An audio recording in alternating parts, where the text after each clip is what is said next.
Politicians seem to have a particular voter in mind. Canada has always done well when we have a strong and successful middle class. I was raised on middle-class values, and I'll work to strengthen the middle class. The tax-free savings accounts have been great things for Canadians, for the Canadian middle class. That's right, everyone wants to be best friends with the middle class. But exactly who are the middle class in Canada? Turns out, it's a tricky question to answer. Let's start with where the term came from. Modern usage began in Britain to distinguish a group of people who weren't quite upper class or working class. That's a pretty broad definition, and it remains that way today. Middle class can be defined a number of different ways.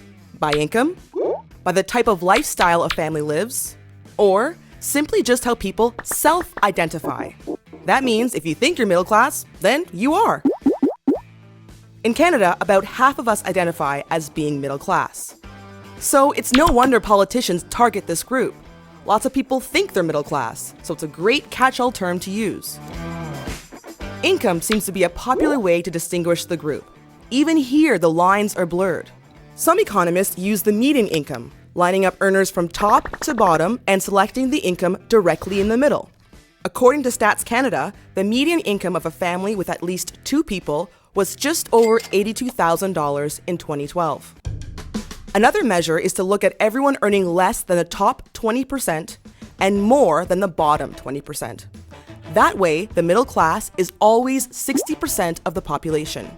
In 2011, the income range was between $25,170 and $87,500 for all census families.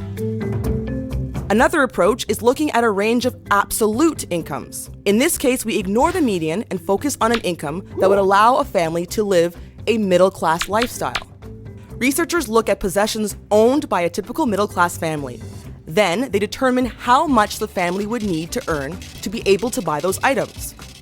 A University of Calgary study points out that experts do not agree on one income range.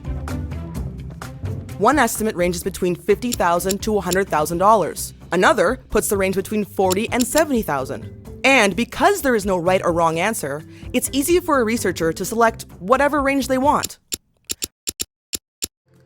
So, it turns out there's no single agreed upon definition of middle class. It's subjective.